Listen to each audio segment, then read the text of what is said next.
Ny fanaraka ireo filoham-panjakana mpikambana ao amin'ny voameran'ny ranomasimbe Indiana ny COI zany izay nanatrika ny fihaonana tampony COI teto Madagasikara ho maleraka misy fa hamaly ny etaetan'ny mponina sy ireo firenena mpikambana. Natao ho an'ny fampandrosoana azo tsapahitanana ny lafiny sosialy sy toe-karena izany. Hojerena manokana ny lafin'ny fifanakalozana ara-baritra sy ara-kolotsaina, ny fandriam-pahalemana sy ny sosialim-bahoaka. Nanome toky ireo filoham-panjakana fa hiady ho an'ny fahatrarana ny fahavitan-tena ara-tsakafo sy hampiroborobo ny rojo-piariana. Hampirisihana ihany koa ny fifanakalozana ara-baritra.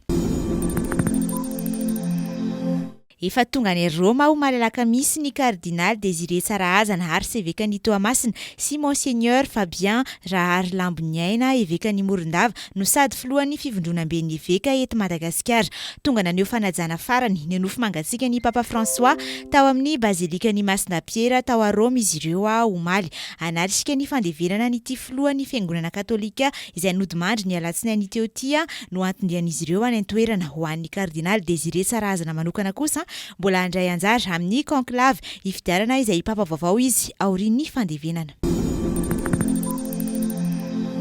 Isy sokatra manomboka amin'ny enora sy sasany maraina ny toerana fandoavam-bola iray isaky ny masoivoan'ny Jirama mandritra ity volana aprily ity. Fepetra no raisin'ity orinasa ity zany ialana amin'ny mety ho filaharana lava reny vokatry ny andro tsy fiasana maromaro tatoato izay. Miantso ny mpanjifa izy ireo araka izany mba hanefa ny faktiora ara-potoana mba hisorohana ny fahatapahana. Ny farana ho malalaka misy ny fihaonana tampony voameran'ny ranomasimbe Indiana ny COI. Mbola hisy hetsika hafa kosa itoy fampahafantarana ny tantaran'ny COI.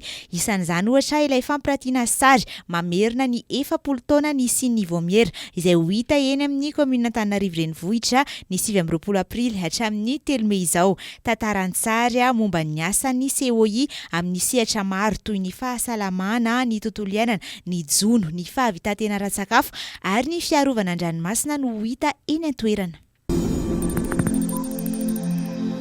Ny saraka ady sahara efatra ny lalao izay nataon'ny ekipa pirenena malagasy vehivavy tamin'ny ekipa pirenena tanzaniana ho malalaka misy alina nandritra ny andro faharoa amin'ny vondrona C amin'ny fiadinany amboarany Afrika eo amin'ny taranja baolina kitra lalaovina anaty efitrano. Miandry ny vokatra eo anan'ny Senegal sy Tanzania zany i Madagasikara vao fantatra na afaka noho ny diany amin'ity kanina futsal izay atao any Maroka ity.